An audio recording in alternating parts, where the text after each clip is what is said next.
Guys, There's no rehearsing. you're about to watch a video about Here comes some more. Brad and I, and you're gonna hear my version of how we met and his version on how we met. So you can hear both sides of the story. Pretty sweet, right?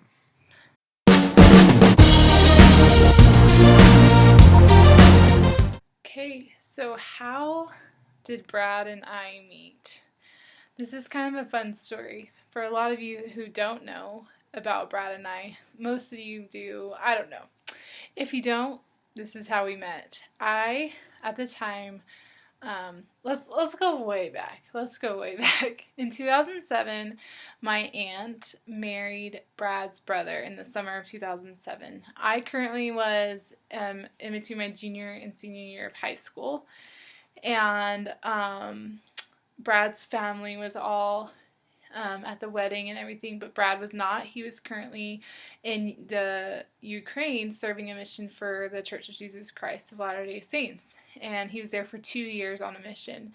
So he wasn't at that wedding attending, but his family approached me, and I got to know his family pretty well, and we were talking, and they're like, "Oh, you'd be good for our son Brad. He's on a mission right now." And When my older brother Scott and his wife Tammy, then I guess they hadn't even met.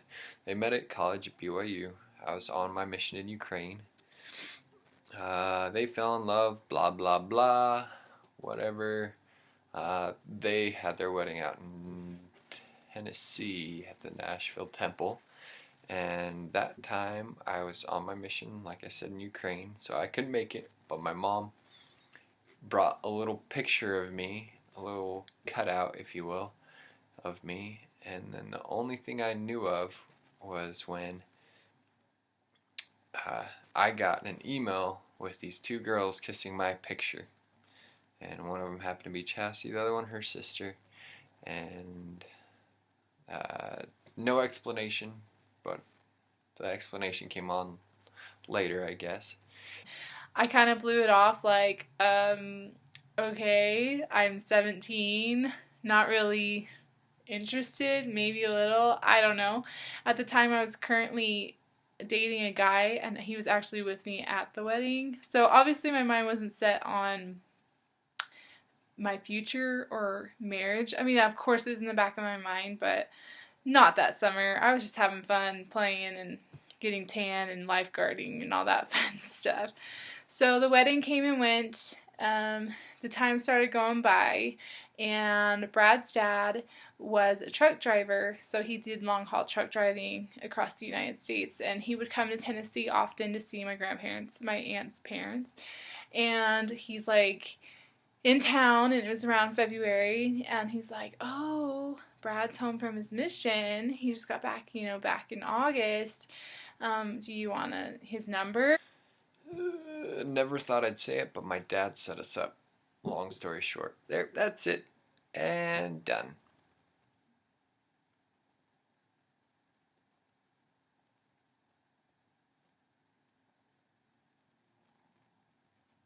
Okay, so that probably wouldn't suffice. I get to know him, and at that time, at the point in my life, like my senior year was kind of hard for me of high school. I felt like I didn't have many friends. I felt really alone, and it was a time where I was preparing myself. I was doing a lot of scripture studying and really turned myself to the Lord and said, Heavenly Father, whatever you have planned for me, I trust you. Because at the time I was so sad and so, I don't want to say miserable, but I just, as a teenager, it felt like the end of the world to not have friends, to not have anywhere to go on a Friday or Saturday night, and just felt all alone. I was really sad, and it was hard for me to, I don't know, I guess to just really relate with everyone else, because I don't drink, I don't smoke, I don't do those things. I'm Mormon, so I didn't do those things that other people did.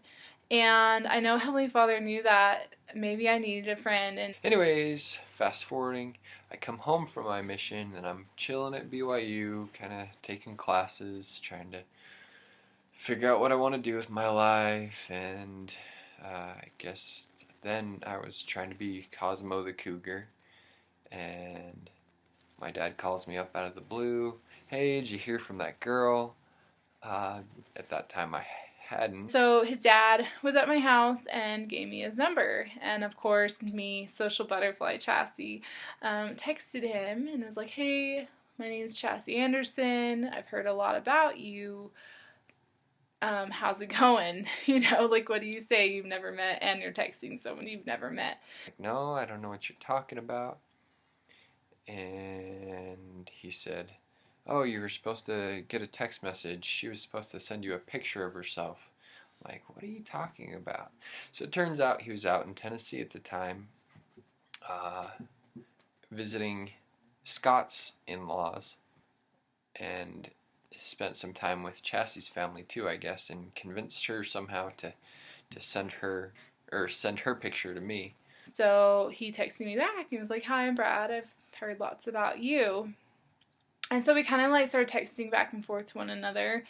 And then the next day, we started texting some more. And Brad had just gotten home from his mission, so he wasn't too tech savvy, or he couldn't text. He had never had a phone in high school or anything prior to his mission, so I was like on the T9 word, you know, whipping it out, just like, and he could not text. He could not keep up with my messages, so he asked, or maybe I asked, I can't remember, if we could call each other and talk. And so that's what he did. He called me and we started talking, and we talked for like an hour and a half, I think, or something like that the first night. And I couldn't get it because my phone didn't get text at the time. So my dad was all gung-ho about this, so he ended up putting text and picture messages on my phone. So the next day I got text and picture messages, and I got the picture of Chassie, and we started talking through text first, and then she was so worried about her accent, and as soon as we called and talked for probably an hour or so that first night, the accent didn't bother me at all. I actually understood her, which was good news. And I was like, oh, this guy's kind of cool. At the time, Brad was at BYU, and he was a freshman in college, and I don't know, part of me is like, oh, he's really cute, and like he seems really cool, but he doesn't want to be with some high school girl. Take note, I was still a senior in high school. Yes, I was 18 at that time. And so we started talking every day on the phone for hours, texting, you know, when I was in school, and I'm not supposed to be doing that, and doing all that fun stuff. So we talked for about a month, and Brad decided he wanted to fly out to meet me. And I agreed. I really wanted to meet him because we talked for hours. I felt like I really got to know him really well, who he was without the physical stuff. We didn't have Skype back then. There wasn't much of anything like that for communication. So most of our communication was texting, calling, and some pictures with crappy picture phones. So they were super blurry, and it's funny. And, you know, really liked the conversation was good and all that stuff. And so the first night, talking was good. The next month, we talked all the time, texting all the time. I ended up flying out there to meet her, and we hit it off. He flew out to meet me. Gutsy, right? And he arrived in Nashville, but there's a story behind that. His flight got canceled and delayed. Anyways, he used to come in on an evening, and he ended up not coming until the next morning. And on our way to the airport to get him, my mom allowed this, and she was okay with it because she knew Brad was a good guy and that he was a return missionary and all these other things. He had all these things that she wanted in a male figure, or for a boyfriend, for me, or whatever you want to call it at the time. Anywho's, so I remember them pulling up to the Nashville airport. I think they were running late, something to do with their windshield wipers, and it was really rainy. And oh yeah, the whole flight over there.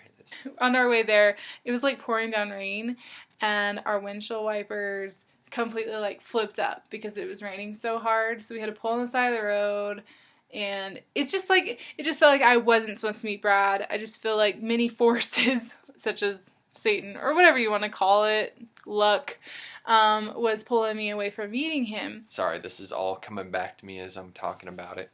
So the flight over there, I was delayed in Chicago overnight, and was really emotional, really disappointed, really thought I was going to get out to meet her. But I was delayed in Chicago overnight, and I think that's the first time we told each other we loved each other. I knew I loved him before I even met him, and I told him that, I believe, the night before on the phone, because he had called me from the hotel, because remember his flight got canceled and all that crazy stuff. And I was like, I love you. I love you. And he, you know, I just remember thinking, yeah, that's crazy, but I truly loved who he was already from what I heard about him. I didn't have to see him or physically touch him to know how much I love him. When I actually did get on the flight, they were running late to, I guess they had to fix their windshield wipers, and I remember she looked so pretty, and she was wearing, I want to say, a green cardigan. Not 100% sure about that, but I am 100% sure she was wearing some khaki like capris. She looked so pretty. And so we finally get to the airport, and he called me, he's like, hey, I'm standing here, I'm sitting on a suitcase, I'm in a long shirt with navy blue long shirt, and so there you go. And we pull up and I see him, I'm like, oh my gosh, I was so nervous. Of course, like, what girl wouldn't be nervous? And so we met and we hugged, and he got in the car, and it was so weird to actually like see him face to face and hear his voice, you know, not through a phone. And it was great, and I tried to hold his hand. We held hands, but he was so nervous that it was kind of funny. He was so innocent and sweet. But I knew things were heading in a good direction. Before that, I was contemplating, you know, whether I should even buy the ticket to go out there, and I ended up going to the Provo Temple, you know, kind of pray about it, just kind of see what kind of spiritual vibes I got. And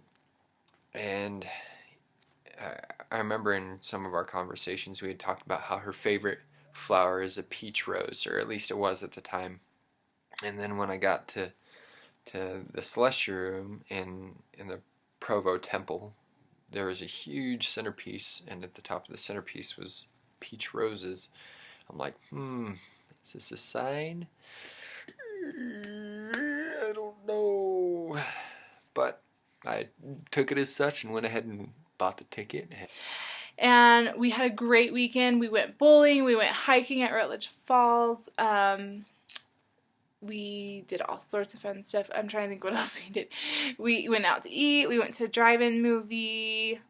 Yeah, so we just did normal dating things that weekend. And then, of course, Brett had to fly back, so he flew back to Utah, to BYU. Like I said, we hit it off that first weekend, had a lot of fun. I don't even remember what all we did. So some things pop into my mind, but I'll just leave those out. Maybe different story, different time. Anyways, flying back after just having known her, talked to her for a month. Story. So Brad and I kept talking every day. He came back. He decided to fly back from Utah to visit me again a month after that, and that was April through May, I guess. So he flew back in May, and then he flew to see me. Yeah, it was like the beginning of April he flew to see me, and then beginning-ish of May, and he came, and when he left the first time, we knew we were going to get married. That's when we knew we were going to get married. When Brad was walking to the terminal to get on his airplane, I knew I was going to marry him. And I told him that before he went back to Utah. On the way back to the airport, I was really hungry, so we stopped at Wendy's, and I got the biggest, greasiest burger. It was so gross. Oh, it made me gassy the whole way home, too. Anyways, that's beside the point. They made me stay outside the car while her and her mom had a discussion. Apparently, her mom knew I was the one for her before she did. So that's what they were talking about. And I just flew home not feeling great from the greasy sandwich. It was like one of those triple cheeseburgers or something like that. Yes, I'm crazy. Yes, I was 18. Yeah, it's crazy, but He works in mysterious ways. So I got back home. We talked all the time on the phone again. It got to the point where the phone would just be like so hot on the side of my face. And we didn't really have Skype or FaceTime then. I don't know if it was around or we just didn't know about it or what, but we talked on the phone and text, so um, did that a ton. Um, then after another month, having decided uh, that she was the one and that I'd propose to her, I flew out and proposed to her the next time. So after about 5 days of seeing her in person, I proposed to her, which is crazy. And so Brad flew back, he proposed. I said yes, obviously. And we started planning a wedding. And he was there for like 3 or 4 days. And that was fun. We're going to do another video for the engagement story on how he proposed. That's a good one. She was still in high school, and I told myself I wasn't even going to date anybody in high school. But to me, she had that maturity level of somebody older, and she just didn't seem younger, I guess. So flew out, proposed to her after 2 months of knowing her, and then, yeah, it's crazy. I had never been in really a serious relationship before, just kind of the occasional girlfriend here or there. I'd always liked girls, but I was too shy / stupid to do anything about it, I guess. So it really took an outgoing person, and for that I'll be forever grateful, and I just know that I'm so blessed to have Chassie in my life. And after we proposed, she came out here, went to BYU, Idaho for a summer block or whatever, and I worked. And we got engaged. I still had 3 weeks left of high school left, and I was in the state track meet, graduating from high school. Little did you know, though, back in January of that year, I was accepted to BYU Idaho. Brad's from Idaho. It just so happens he lives only an hour south of where I was going to BYU Idaho. So I was lucky enough to still see him often after we got engaged. I flew out to Utah 2 days after I graduated high school, and I went to BYU Idaho for just a summer semester, actually a half block, like a block semester, 6 weeks, and we literally got married after that 6 weeks. So I was in Idaho planning a wedding. Brad was at BYU still, not going to school, but living in Provo. And he would drive up on the weekends to see me and at his parents' house, and I would drive down from Rexburg, and we would see each other only on the weekends until we got married. So when we got married, we were really ready to be together, because we still hadn't even had that whole physical relationship yet, as in, most people see each other a lot before they get married, whereas we didn't. Most of ours was still over the phone, still long distance, but that was probably a good thing. So we got married on July 26th in 2008. And we got married that summer. And we planned on getting married later than that, but my dad was being deployed or something like that, so we ended up getting married sooner than we had expected. But July 26th was a perfect day, and I'm so glad I married him, and our wedding was wonderful. And of course there's some things I would have changed if I could go back, but I think that's just me, because I didn't even know what I wanted in a wedding. I mean, I was 18. I was still trying to figure out my life. I mean, Brad, of course, just stumbled in it, and I'm so glad God put him in my life. And I know it was God willing that we got married and everything happened the way it did, because it all lined up somehow. And that never happens. I mean, it does, but just the way we fell in love, the way we got married, and how we met, it's just, I was supposed to be with him. So that's how we met. And then we got married.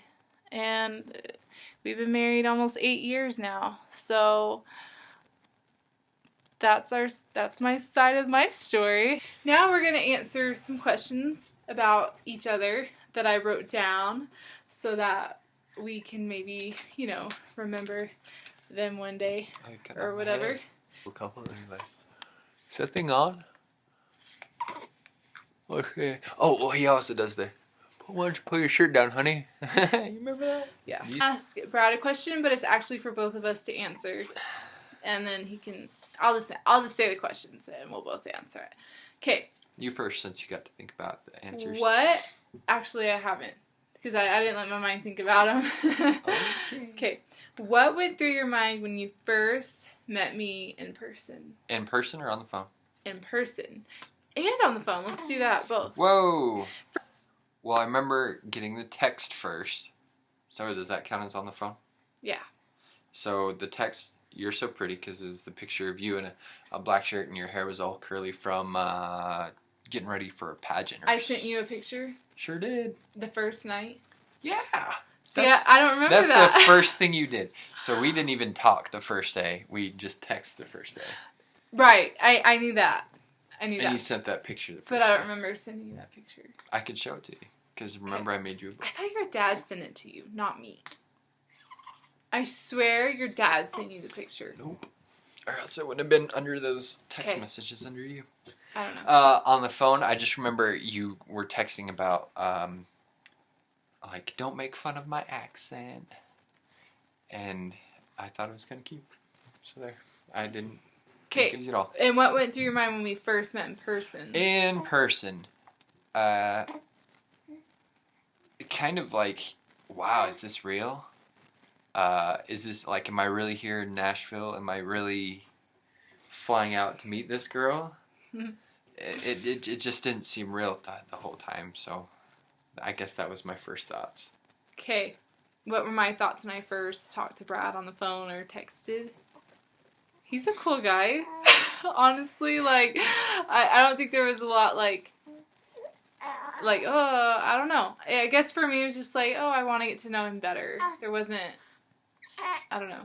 That was me when I first talked to you. When I saw you in person, it was the same feeling for me. Surreal, because we had talked on the phone for so long. Surreal. It's is this really happening? And, Did I steal your answer? Sorry. Yeah, kind of. But I was happy. I was pleased. He's a little shorter than I remember. Ouch. Do you remember what I wore? Yeah. What I wear? That navy blue long sleeve shirt. BYU shirt. Yeah. Well, it was it was BYU colors. I'll yeah, give you that. And jeans, and I have no idea what shoes, but what was I wearing? You were wearing American Eagle. I think they were American Eagle. I actually capris. don't. Yeah, they were. And I want to say it was a green cardigan. I'm not 100% sure about that. Yes. And a white shirt. Yep. And I was really tan. If I could go back, that'd be nice. What attracted you most to me? When? No specific time frame. So the pretty cool thing, I think, that we were so lucky is because we talked on the phone forever before we actually met each other, and I knew you were pretty because you'd sent pictures. So it was your personality, believe it or not. Allie, she was funny, entertaining. Because you can't talk to somebody for 4 hours every single day and them not be entertaining and funny and interesting. So I fell in love with that first. That was the most attractive thing. Personality. Well, I'm going to say the same for you. Maybe it's good I get But- to answer the questions first. But what attracted me most was he was a good listener, and he was understanding and non-judgmental, and he liked me for me, and he was genuine Cool. about that. So that's what attracted me most to you. Okay, when did you know you were going to marry me? Did you really know you were going to marry me ever? When you said you wanted to marry me? Ah. No, kinda though. Cause like, I had never been in any relationships true. before then. Like I just didn't know. Like everything felt right. And I kind of felt like we would get married. But I didn't see it. I thought in my mind I saw it being a more like a longer drawn out process. So I would say, I don't know, because I feel like you're the one that came out first and said, yeah, I think you're the one for me. Mm-hmm. And that really got me thinking, so I think it was probably just whoosh, right after that. Yeah, it's downhill for sure. And for me, when my mom told me I was going to marry him, honestly, my mom, spent the weekend with us when Brad first came out to see me, and she goes, "You're going to marry him." And I go, I think I am. This was when I was eating that greasy triple cheeseburger from Wendy's. Yeah, I remember I that. talked about that. Okay. So, yeah, that's when I knew I was going to marry you, was when my mom put it in my head. So, thanks, Mom, for setting us up. Yeah, and thanks. Appreciate it. And your dad for setting us up. Yeah. He was the original. Thanks, Randy. Whoosh. Randy in heaven. Thanks. Yep. May he rest in peace. Mm-hmm. Okay, and what have you learned since being married to me? Like, what are some things that you've learned? Don't you dare say patience.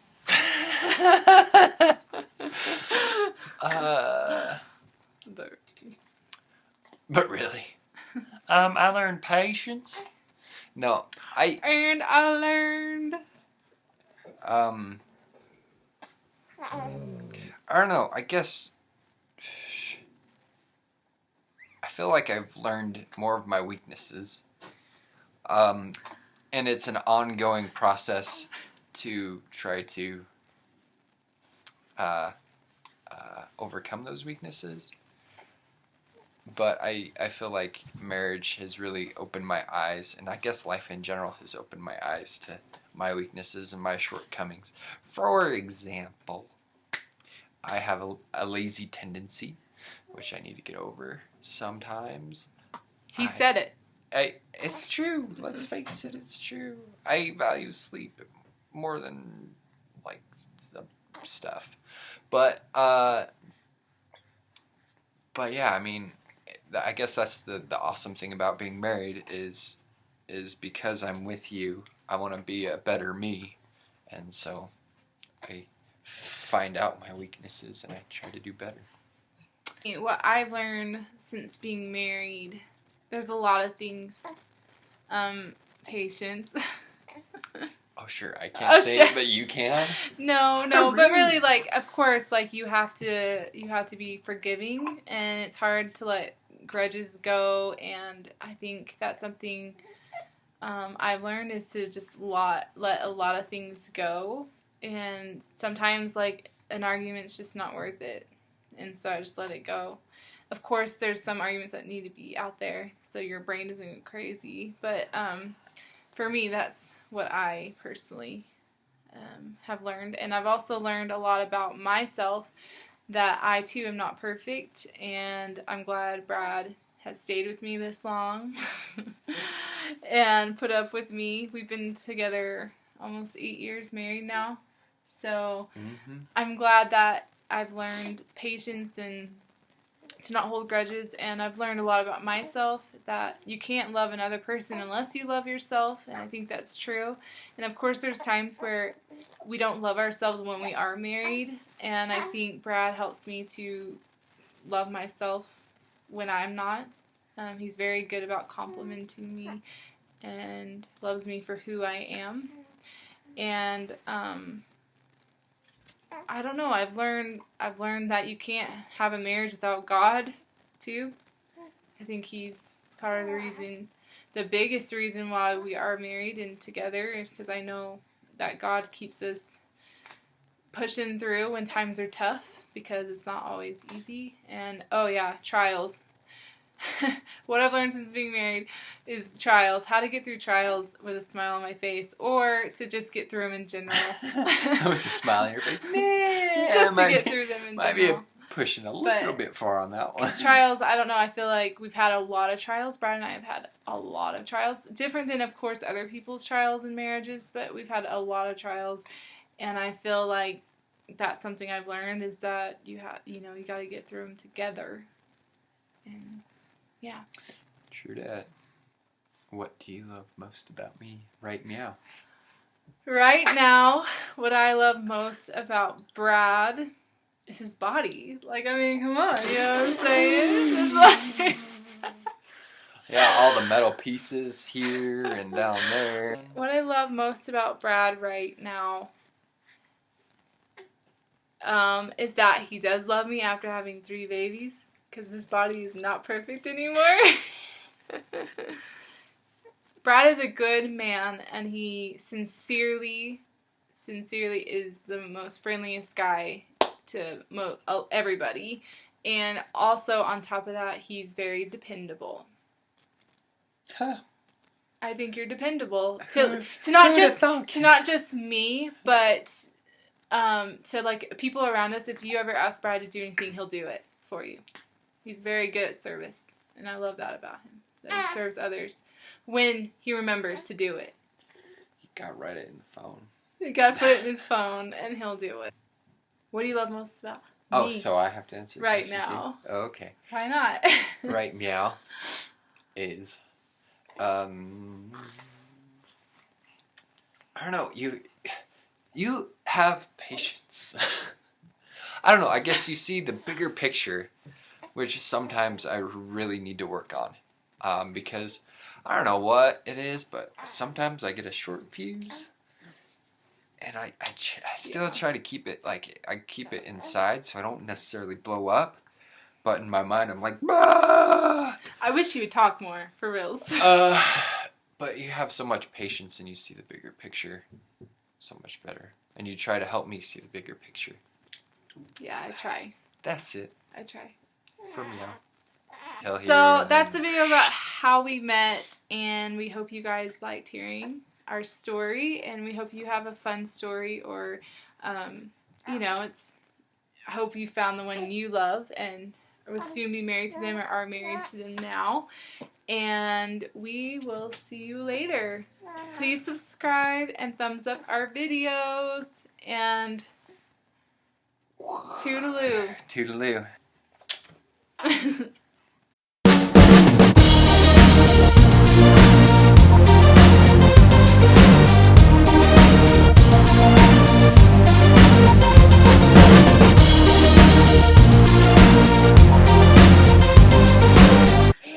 So, when did you know you loved me? And when did you know you wanted to marry me? I'll say